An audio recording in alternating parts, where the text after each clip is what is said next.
वक्त कभी रुकता नहीं, तो चले वक्त के साथ, देखते रहे हर वक्त द टाइम्स नेशन 14।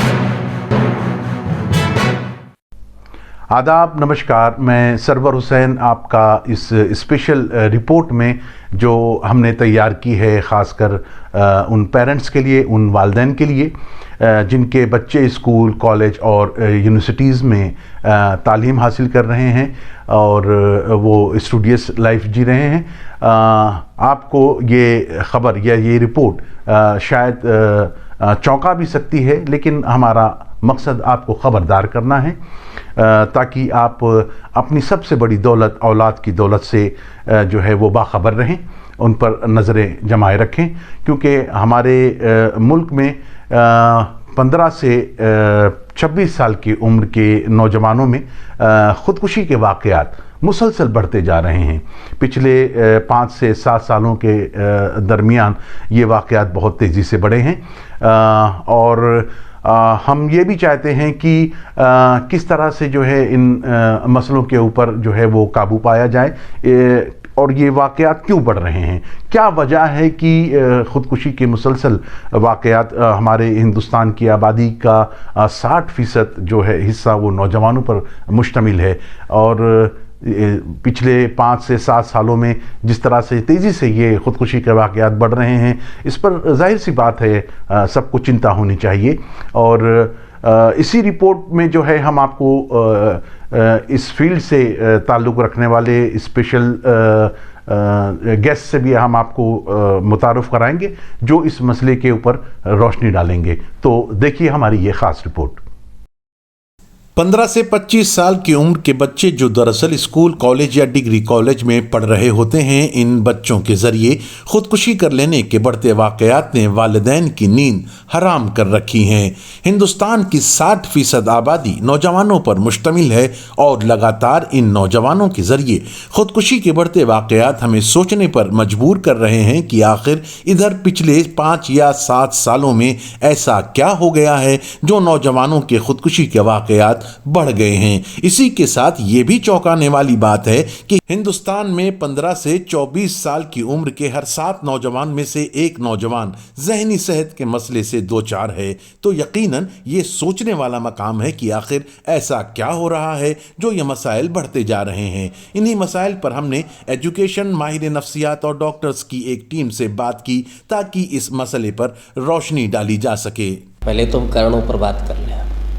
पहला तो ये है कि इस सरकार ने सरकारी नौकरियां ख़त्म कर दी, लगभग ख़त्म कर दी। दूसरा, जो हमारे पास यंग ब्लड है इस समय, मोदी जी भी कह रहे थे कि देश सबसे नौजवान है। दूसरा, इतना ज़्यादा कंपटीशन है, उस पर दुकानें बहुत खुली हैं, कोचिंग संस्थान इतने खुल गए हैं। हर कोचिंग संस्थान अपने आप को नंबर 1 होने का दावा करता है और वहाँ पर जिस तरह की तैयारी हो रही है वो बेसिकली, अगर मैं 3 इडियट्स फिल्म के लिहाज से कहूँ तो वहाँ वो लोगों को पढ़ा नहीं रहे, सिखा नहीं रहे। उनको वो एक गधों की दौड़ है, एक तरह की कोई विवेक वहाँ पैदा नहीं कर रहे हैं। भाई पढ़ाई में तो ये भी आता है कि आपको कैसे सरवाइव करना है, लाइफ कैसे जीनी है, ये भी सीखना चाहिए। अब इतना प्रेशर है, वो भी रिज़ल्ट का। उसमें कई बार माता पिता भी जिस तरह का प्रेशर बनाते हैं तो उसमें बच्चा टूट जाता है, वो उतना मुकाबला नहीं कर पाता है, लिहाजा वो सुसाइड की तरफ जाता है। दूसरा, हम लोग कई बार इतना प्रेशर डालते हैं बच्चों पर कि नहीं आपको नंबर 1 की रेस में आना है। भाई एक ही आ सकता है ना बच्चा नंबर 1 पर, बाकी तो 100वें नंबर पे भी होगा, 200वें भी नंबर पे होगा, 10वें नंबर पे भी होगा। तो इस तरह की जो कंपटीशन की जो अंधी दौड़ है वो नहीं होनी चाहिए। कोचिंग संस्थान जो व्यवसाय चला रहे हैं वो बेसिकली कोई, मैं नहीं समझता हूँ कि वो पढ़ाई लिखाई के अच्छे संस्थान हैं, उन्हें केवल व्यवसाय करना है।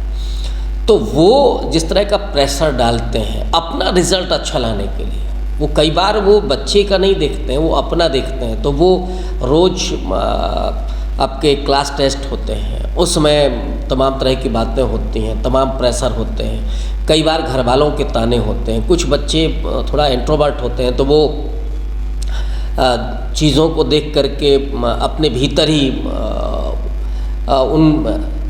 उस तरह का एहसास करने लगते हैं कि टूट जाते हैं।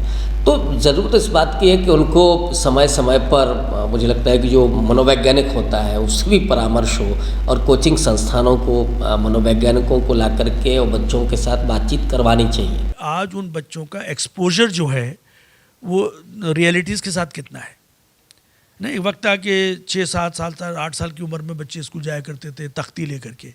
आज तो 3 साल की उम्र में वो बच्चे स्कूल जाना शुरू कर देते हैं, जिनमें कि वो पीज एंड पोर्ट्स का टाइप के हैं कि वहाँ जा रहे हैं, प्ले स्कूल करके बना दिया गया, लेकिन वहाँ भी उनको थोड़ा बहुत सिखाया जा रहा है। तो मतलब मेरे कहने का ये है कि एक्सपोजर उनका इतना ज़्यादा है कि आज जो उनकी मेंटल एज अगर देखा जाए अब से 40 साल पहले के उस एज के बच्चे की, तो उसमें बहुत फ़र्क है।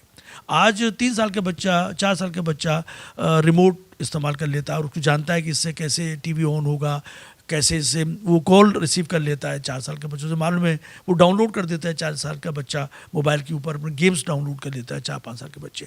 तो उनका जो डेवलपमेंट है उस एस्पेक्ट से ज़्यादा है।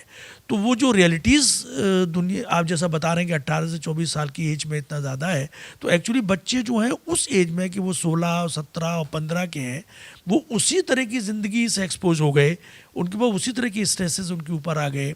और बल्कि अब तो ये है कि पैदा होने के बाद ही हम डेजिग्नेट कर देते हैं कि इसको क्या बनना है, तो हम उसके कॉन्स्टेंटली उसके दिमाग में बात को जा रहे हैं, तो स्ट्रेस में वो भी बहुत ज़्यादा है। एक बहुत बड़ा इशू है। दूसरा ये कि जो बच्चों के साथ में जो पेरेंटल कुर्बत होती थी, उनको जो माँ की गोद की सिक्योरिटी मिलती थी, वो सिक्योरिटी अब नहीं मिल रही है। क्योंकि दोनों लोग ही करियर में इन्वॉल्व हैं, दोनों लोग जॉब कर रहे हैं। तो बड़े शहरों में तो ये है कि आपने उनको क्रेश में डालना पड़ता है। स्कूल से आया बच्चा 2 बजे तो वो एक दूसरे क्रेश में चला गया और 6 बजे फिर वो उनको मिल रहा है। ये अब तो यूरोप में हो रहा था, इंग्लैंड में ये कॉमन है, आज हिंदुस्तान में भी ऐसा हो रहा है। दिल्ली में जाइए, बॉम्बे में जाइए, ये चीज़ हो रही है। तो जो मैं समझता हूँ इसकी बड़ी चीज़ ये हो गई कि उन बच्चों के ऊपर भी बेइंतहा स्ट्रेस है, उसी तरह का स्ट्रेस है जैसे 18 और 24 के साथ स्ट्रेस आ रहा है। एक बात। दूसरी बात यह हो गई कि वो इतने ज़्यादा एक्सपोज हैं आज सोशल मीडिया से, और इनके हाथ में मोबाइल है, तो जिसकी वजह से वो बहुत सी चीज़ें उसके अंदर ऐसी देखते हैं, पर वो वैसा ही करना चाहते हैं, बनना चाहते हैं।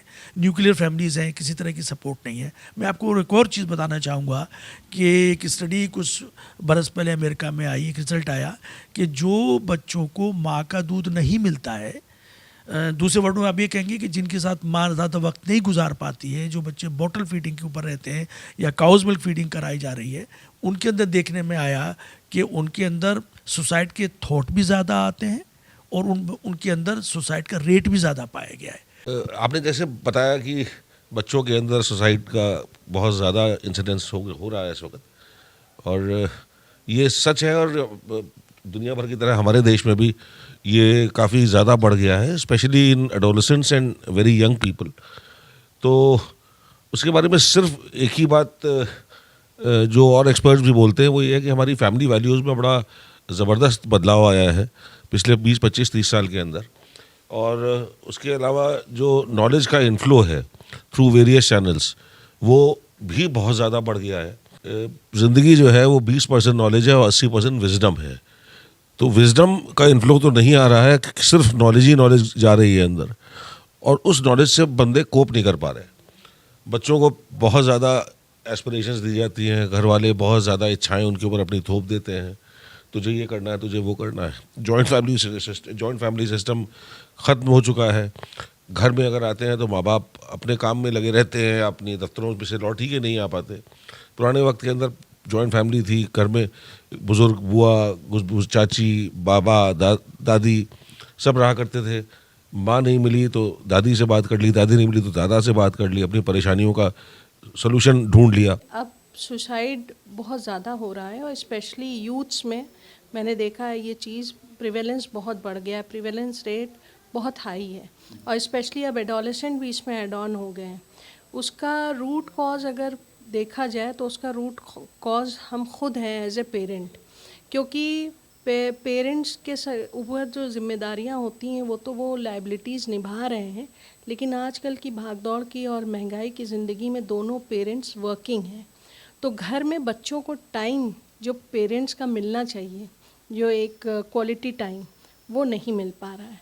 उसकी वजह से बच्चे ना चाहते हुए भी जो गैजेट्स हैं आज के वर्ल्ड के, उन गैजेट्स में इन्वॉल्व हैं और उसमें बहुत सारे ऐसे एक्सपोजर्स हैं जो बच्चों के लिए व्यूएबल नहीं हैं, अच्छे नहीं हैं, तो वो भी बच्चे देख रहे हैं। फ्लड्स ऑफ इंफॉर्मेशन जो हमारे बच्चों के माइंड में जा रही है, जो पेरेंट्स के थ्रू अच्छे और बुरे प्रॉस एंड कॉन्स समझाते हुए जानी चाहिए, वो ऐसे जा रही है कि उनको समझ में नहीं आ रहा है कि क्या करें क्या ना करें।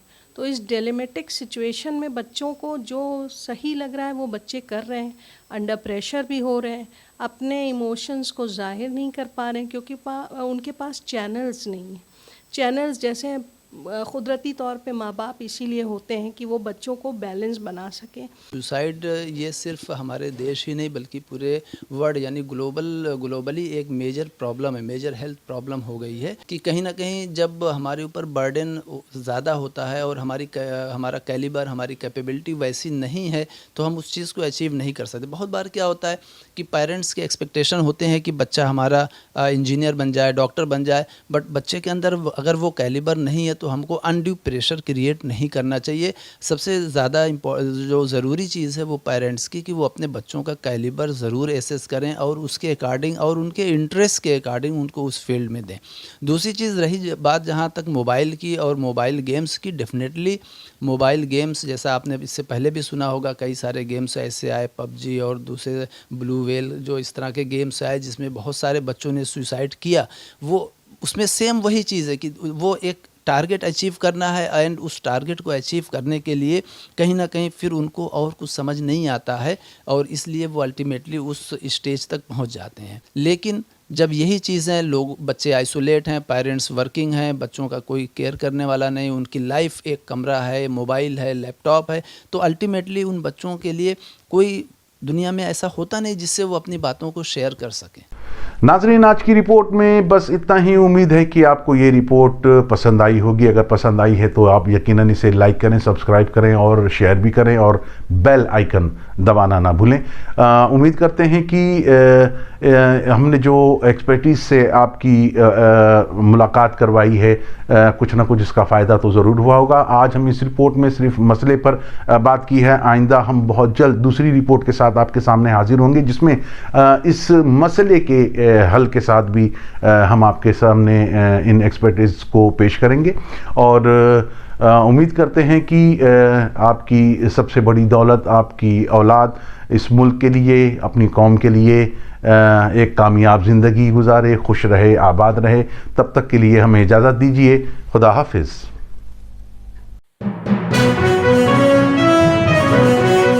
देखते रहें हर वक्त द टाइम्स नेशन 14।